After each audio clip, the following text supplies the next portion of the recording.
Everyone, welcome to UPSC daily. चलिए आज का हम लोग टॉपिक शुरू करते हैं रिवाइज करना। आज का टॉपिक है सेस्मोलॉजी, जिसमें हम लोग अर्थक्वेक के बारे में पढ़ेंगे और साथ में हम लोग छोटा छोटा भी दो टॉपिक पढ़ेंगे कि अर्थ का कंपोजिशन क्या है और अर्थ में डिसकंटिन्यूटी है कि नहीं। अगर डिसकंटिन्यूटी है तो कौन कौन सी डिसकंटिन्यूटी है ये पढ़ेंगे। तो चलिए सबसे पहले ही अर्थ का हम लोग अगर डिवीज़न देखें कि अंदर क्या क्या है, तो हम लोग तीन भाग में सबसे मेजर डिवाइड कर सकते हैं कि ऊपर से क्रस्ट होगा, फिर मिडल में मेंटल और सबसे नीचे अंदर में सेंटर में अर्थ के कोर होगा। ये हो गया सेंटर अर्थ का। ठीक है, तो चलिए हम लोग क्रस्ट से स्टार्ट करते हैं।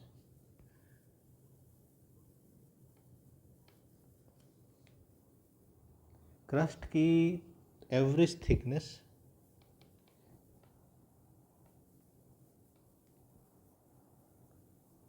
34 किलोमीटर्स, एवरेज। कहीं पे ज़्यादा भी हो सकता है, कहीं पे कम भी, पर एवरेज 34 किलोमीटर्स थिकनेस है। हाँ, अब इसमें क्रस्ट किस तरह का हो सकता है? दो तरह का हो सकता है, कॉन्टिनेंटल और एक और कौन सा हो सकता है? ओशियनिक क्रस्ट हो सकता है ना। अच्छा, तो इसमें से कौन सा क्रस्ट ज़्यादा थिक होगा? तो ऑब्वियसली कॉन्टिनेंटल क्रस्ट ज़्यादा थिक होगा। कहीं भी आप देखिएगा कॉन्टिनेंट हमेशा सी लेवल से ऊपर होता है ना। तो जैसे ये ओशन है और ये कॉन्टिनेंट है, तो ओशन का क्रस्ट यहाँ तक है, कॉन्टिनेंट का क्रस्ट इतना ऊपर से है, तो ये ऑब्वियसली ये ज़्यादा थिक हुआ कॉन्टिनेंट का क्रस्ट। चलिए ये क्लियर हो गया कि ये कॉन्टिनेंटल क्रस्ट ज़्यादा थिक होता है। अब इसके बाद हम लोग देखेंगे कि इसमें कंपोजिशन क्या होता है, कॉन्टिनेंटल क्रस्ट का कंपोजिशन क्या होता है।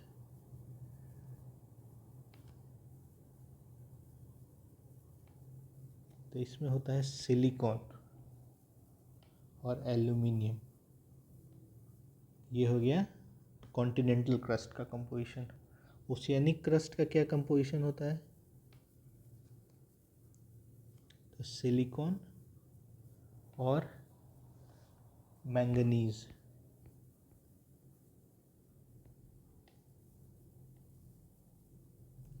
तो इसको Ma बोलते हैं, तो Cl और सीमा।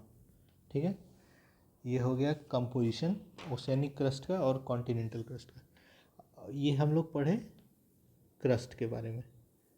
अब पढ़ते हैं मेंटल के बारे में।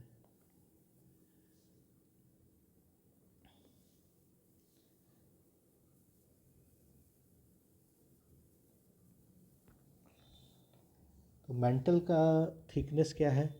तो 34 किलोमीटर्स से लेके 2900 किलोमीटर्स तक अर्थ के सरफेस से मेंटल का थिकनेस है। ये सेकेंड लेयर जो था वो हो गया। इसका मेन कंपोजिशन क्या है? वही है सीमा, जो ओशियनिक क्रस्ट का था। अब ये तो मतलब आप ऐसे भी सोच सकते हैं कि ओशियनिक क्रस्ट कॉन्टिनेंटल क्रस्ट से तो नीचे है, देखिए, तो ये ओशियनिक क्रस्ट ज़्यादा मेंटल के क्लोज है ना। तो चांस ज़्यादा है कि जो मेंटल में जो कंपोजिशन है वही कंपोजिशन ओशियनिक क्रस्ट का ज़्यादा हो, इसमें एल्यूमिनियम का कंटेंट कम हो। ठीक है, और यही होता ही है, ओशियनिक क्रस्ट में कंपोजिशन सीमा होता है, यानी सिलिकॉन और मैंगनीज।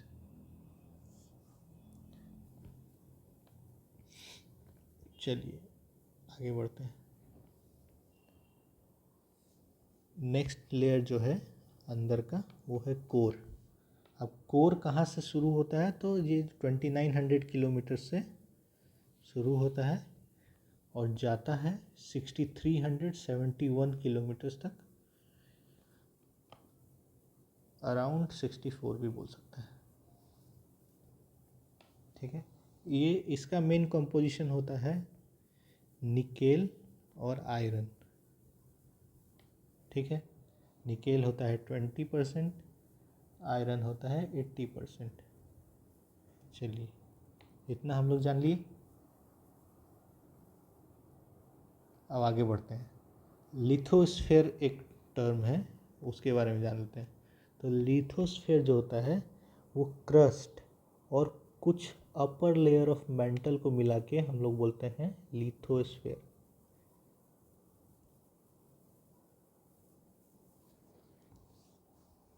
ठीक है, ये सॉलिड रीजन होता है।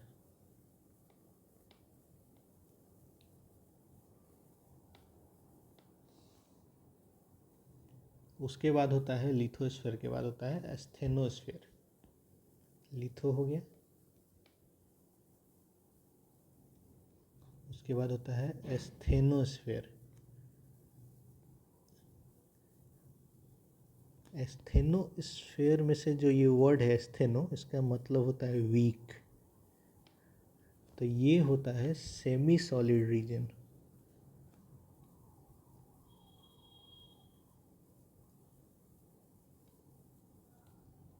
ठीक है, ये भी आता है अपर मेंटल में।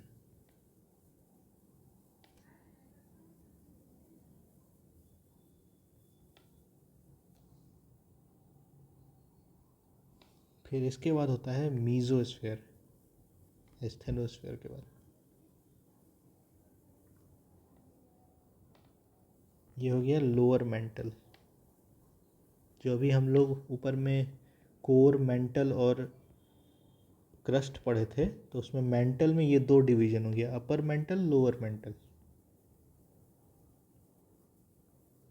इसके बाद हम लोग आगे बढ़ेंगे तो कोर में पहुंचेंगे। तो कोर में भी दो डिवीजन होता है, एक होता है आउटर कोर, फिर होता है इनर कोर। आउटर कोर जो होता है वो होता है लिक्विड फॉर्म में,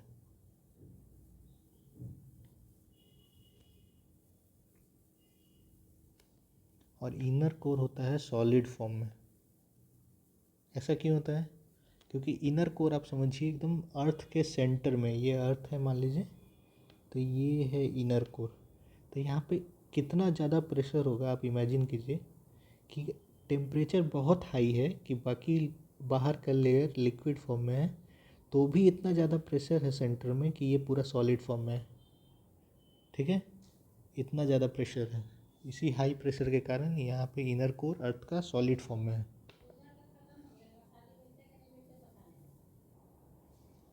और कोर को हम लोग बैरिस्फेयर भी बोलते हैं, बैरिस्फेयर। ठीक है, ये हो गया। अच्छा, ये देख लेते हैं कि एलिमेंट कौन सा मेजर है। तो अगर होल अर्थ में देखें तो सबसे ज़्यादा है आयरन, 35%। फिर है ऑक्सीजन,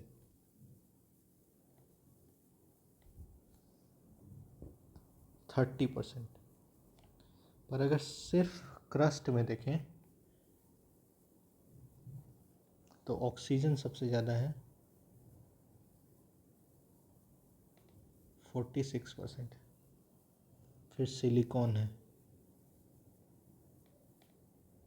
28%। इतना, इससे ज़्यादा देखने का ज़रूरत नहीं है, और एलिमेंट इतना काफ़ी है। चलिए अब हम लोग यहाँ तक कंपोजिशन देख लिए, और देख लिए कि अर्थ में डिविजन्स कैसा है। तो देखिए ये क्रस्ट है, इसमें अपर लोअर क्रस्ट हो गया। मेंटल है, मेंटल में एस्थेनोस्फेयर और मीजोस्फेयर हो गया, यानी अपर मेंटल और लोअर मेंटल। ठीक है, कोर है तो आउटर कोर, इनर कोर, और इसी को हम लोग बोलते हैं बैरिस्फेयर। ठीक है, इतना हम लोग ये रिवाइज कर चुके हैं। चलिए अब हम लोग देखते हैं, सिस्मोलॉजी शुरू करते हैं।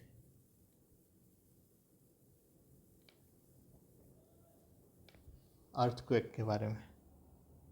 तो अर्थक्वेक जहाँ से निकल रहा है अर्थ के अंदर से, उसको बोलते हैं रिलीजिंग पॉइंट को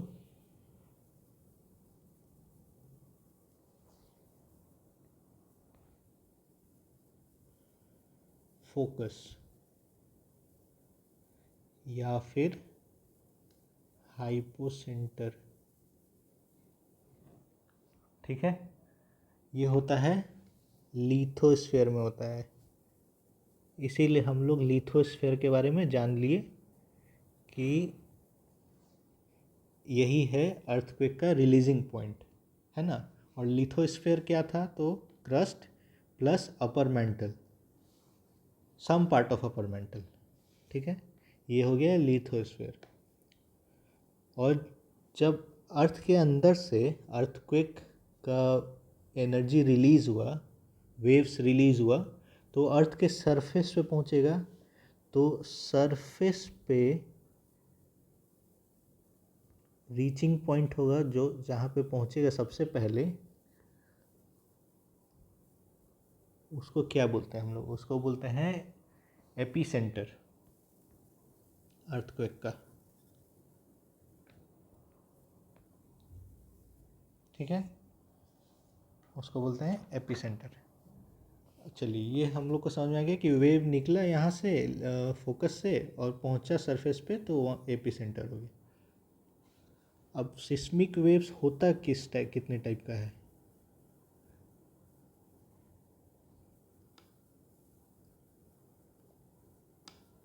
तो दो तरह का वेव होगा, बॉडी वेव और सरफेस वेव। ये दोनों भी नाम से समझ में आ रहा है कि बॉडी वेव जब अर्थ के अंदर है, ये ट्रैवल कर रहा है सरफेस तक पहुंचने के लिए, तो वो बॉडी वेव है।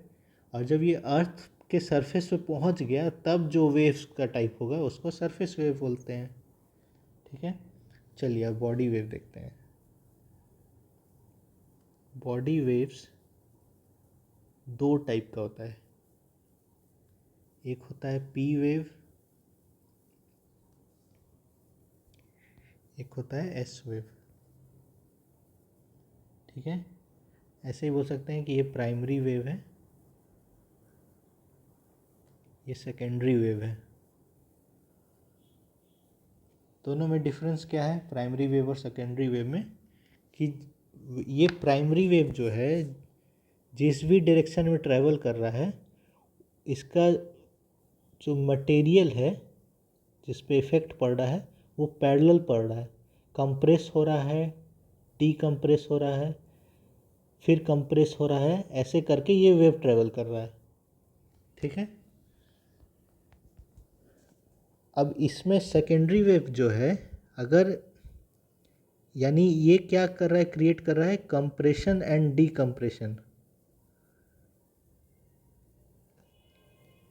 डीकम्प्रेशन ठीक है, सेकेंडरी वेव में क्या है कि अगर सेकेंडरी वेव इस डायरेक्शन में है, तो इसमें जो मटेरियल को वाइब्रेशन मिल रहा है वो परपेंडिकुलर मिल रहा है, ऐसे मिल रहा है।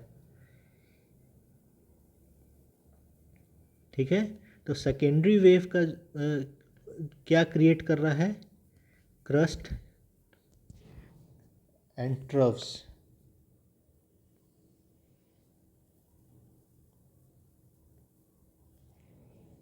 ये क्रिएट कर रहा है। ठीक है, तो अब क्योंकि ये तो सेम ही पैरेलल डायरेक्शन में इसका कंप्रेशन हो रहा है, तो पी वेव फास्टर होता है और सेकेंडरी वेव स्लोअर होता है। ठीक है, पी वेव से। और ये सबको कैसे पता करते हैं वेव कौन सा है, तो सेस्मोग्राफ करके एक टेक्नोलॉजी है,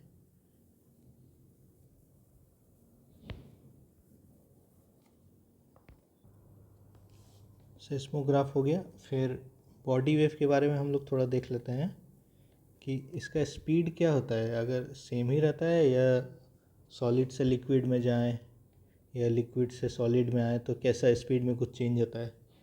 तो हम लोग देखेंगे कि डेंस मीडियम से अगर अगर रेयर मीडियम में जा रहे हैं, यानी इसमें डेंसिटी ज़्यादा है, इसमें डेंसिटी कम है, तो इस पे जा रहे हैं तो स्पीड हम लोग का घट जाएगा। किसका? बॉडी वेव का। बॉडी वेव होता कौन कौन सा है? पी वेव और एस वेव। ठीक है। अब एक और चीज़ है कि अगर इसका उल्टा कर दें, रेयर से डेंस में आ रहा है वेव, तो स्पीड बढ़ जाएगा। ठीक है।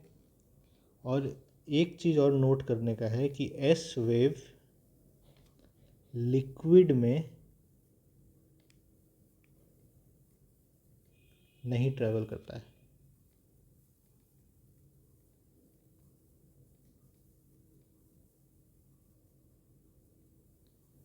अब इसका नहीं ट्रैवल करता है, क्यों नहीं ट्रैवल करता है? उसके लिए आप ये हम लोग समझे हैं कि क्रेस्ट और ट्रफ जो बनता है,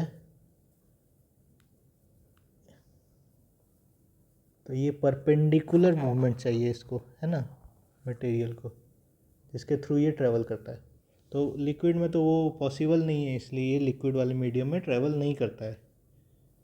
चलिए आगे बढ़ते हैं, सरफेस वेव पे चलते हैं। सरफेस वेव भी दो तरीके का होता है। एक होता है लव वेव, एक होता है रेली वेव।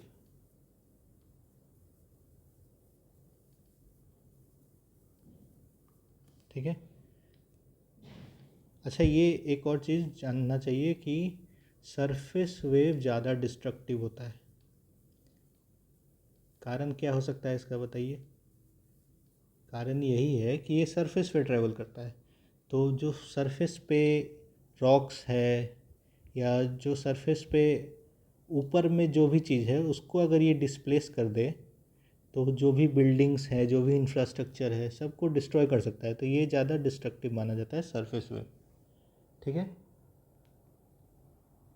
सरफेस वेव क्रिएट कब होता है, तो हम लोग देख लिए कि जब बॉडी वेव एपी सेंटर पे पहुंचता है, फोकस से स्टार्ट करके, तब सरफेस वेव क्रिएट होता है। ठीक है। चलिए,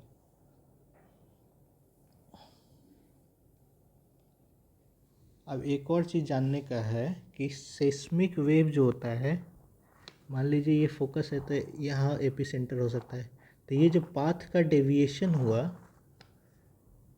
ये पाथ का डेविएशन हुआ, ये क्यों हुआ सेस्मिक वेव्स का? लाइट का डेविएशन आप लोग पढ़े होंगे बचपन में। लाइट डेविएट करता है, क्यों करता है? रिफ्रैक्शन के कारण करता है। रिफ्रैक्शन का मतलब क्या है कि डेंसिटी ऑफ मीडियम चेंज हो जाता है, तो रिफ्रैक्ट करता है लाइट। जैसे ये सीधा पाथ पे जाने के बजाय ऐसे मुड़ जाता है या ऐसे मुड़ जाता है, तो इसको बोलते हैं रिफ्रैक्शन। तो वेव भी वही सेम सेम कारण से रिफ्रैक्ट होता है, तो डेविएट हो जाता है। अब रिफ्रैक्ट क्यों होता है, तो इससे हम लोग को पता चलता है कि deviation of seismic waves is a proof of discontinuity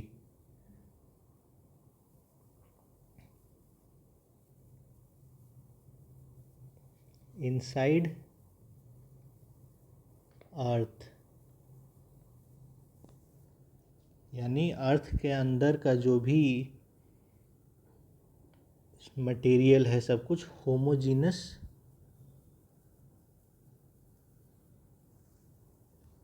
नहीं है, नॉट होमोजीनस है।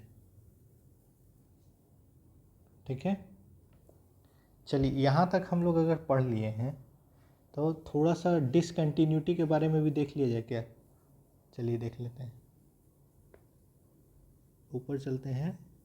ये हम लोग बनाए थे, देखिए क्रस्ट था अपर लोअर, फिर मेंटल था upper lower, asthenosphere, mesosphere, outer core और इनर कोर था, है ना। तो ये जो डिफरेंस आ रहा है दोनों के डेंसिटी में सारी जगह पे, तो वो उसी को बोलते हैं हम लोग डिसकंटिन्यूटी। अब जितना भी डिसकंटिन्यूटी है उसका नाम है, तो ऐसे हम ऐसे याद रख लीजिए, CMRGL। ठीक है, CMRGL, सी मिस्टर GL, ऐसे कुछ भी करके याद कर लीजिए। यही कंटिन्यूटी है अर्थ के इनसाइड में, डिसकंटिन्यूटी। तो ये हम लोग जान लेते हैं। क्रस्ट जो है और नीचे एस्थेनोस्फेयर है, तो ये दोनों के बीच में जो है डिसकंटिन्यूटी, इसको बोलते हैं मोह। यानी क्रस्ट और एस्थेनोस्फेयर के बीच के डिसकंटिन्यूटी को बोलते हैं मोह। और अपर क्रस्ट और लोअर क्रस्ट के बीच का डिसकंटिन्यूटी को बोलते हैं कॉनरेड। ठीक है। एस्थेनोस्फेयर और मीजोस्फेयर के बीच के डिसकंटिन्यूटी को बोलते हैं रेपेटी। ठीक है। मीजोस्फेयर और आउटर कोर के बीच के डिसकंटिन्यूटी को बोलते हैं ग्यूटेनबर्ग। और आउटर कोर और इनर कोर के बीच के डिसकंटिन्यूटी को बोलते हैं लेहमन डिसकंटिन्यूटी। अब आउटर कोर देखिएगा तो लिक्विड है ना, ये लिक्विड है और ये सॉलिड है, तो डिसकंटिन्यूटी तो होगा। ठीक है। अब ये भी ऊपर देखिए, मीजोस्फेयर भी सॉलिड है और आउटर कोर लिक्विड है, तो दोनों के बीच में फिर भी डिसकंटिन्यूटी होगा। और अपर मेंटल यानी कि एस्थेनोस्फेयर है, ये सेमी सॉलिड है, यानी मैग्मा यहीं पे पाया जाता है। मैग्मा से क्या होता है, वोल्केनो जब निकलता है तो जो बाहर जैसे अर्थ के अंदर है ये मैग्मा हो गया, और यहाँ से अगर निकल गया ये अर्थ के बाहर तो उसको लावा बोलते हैं, वोल्केनो के थ्रू। मैग्मा ही निकलता है, उसको लावा बोलते हैं वोल्केनो के थ्रू। और यही इसी कारण से ऊपर का ड्रिफ्ट होते रहता है, कॉन्टिनेंटल प्लेट्स, ओशियनिक प्लेट्स, उस कारण से भी अर्थक्वेक आता है, ड्रिफ्टिंग के कारण। ड्रिफ्ट होगा कैसे, क्योंकि नीचे में मैग्मा है। ठीक है। सेमी सॉलिड एस्थेनोस्फेयर में। अब ऐसे ऊपर इसका जो कॉनरेड डिसकंटिन्यूटी है, ये तो आपको ऐसे भी समझ में आएगा कि अपर क्रस्ट है तो थोड़ा सा मिट्टी या ये सब कैसा होता है, थोड़ा लेस डेंस होता है। सॉलिड ही है पर लेस डेंस है, ये थोड़ा डेंस ज़्यादा होगा, मोर डेंस होगा। तो इसका डेंसिटी में डिफरेंस आया, तो यहाँ भी डिसकंटिन्यूटी है। तो ये आप याद कर लीजिएगा कि अपर क्रस्ट और लोअर क्रस्ट के बीच में देखिए सी है, सी से कॉनरेड और सी से डिसकंटिन्यूटी है अपर क्रस्ट और लोअर क्रस्ट के बीच का। ठीक है। एम है तो अपर लोअर क्रस्ट और अपर मेंटल के बीच का एम है, डिसकंटिन्यूटी मोह हो। फिर मेंटल के अंदर जो डिसकंटिन्यूटी हो रहा है, यानी अपर मेंटल और लोअर मेंटल के बीच में, उसको रेपेटी बोलते हैं। फिर मीजोस्फेयर और आउटर कोर के बीच में जो डिसकंटिन्यूटी है उसको ग्यूटेनबर्ग बोलते हैं। वैसे ही अंदर कोर के अंदर जो डिसकंटिन्यूटी है उसको लेहमन बोलते हैं। ये थोड़ा याद रख लीजिएगा। यहाँ तक ही हम लोग आज देखते हैं, फिर नेक्स्ट वीडियो में आगे रिवाइज करेंगे। ये थोड़ा इम्पोर्टेंट है, CMRGL। और ये भी अर्थक्वेक का भी, अर्थक्वेक, अच्छा एक और चीज़ है अर्थक्वेक में, वो है सुनामी, जो कि आते रहता है। तो क्या ये डायरेक्ट इफेक्ट है अर्थक्वेक का सुनामी? नहीं, अर्थक्वेक के कारण आता है ट्रेमर, और ट्रेमर के कारण वेव्स उठता है, जिसको बोलते हैं सुनामी। तो ये इनडायरेक्ट इफेक्ट है सुनामी। अच्छा चलिए, कुछ होमवर्क है, आप खुद से कीजिएगा। Types of earthquake.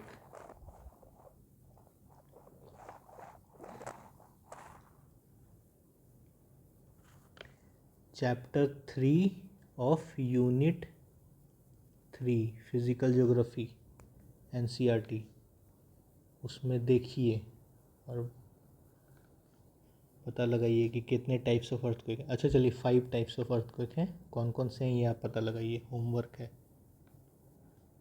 चलिए थैंक यू।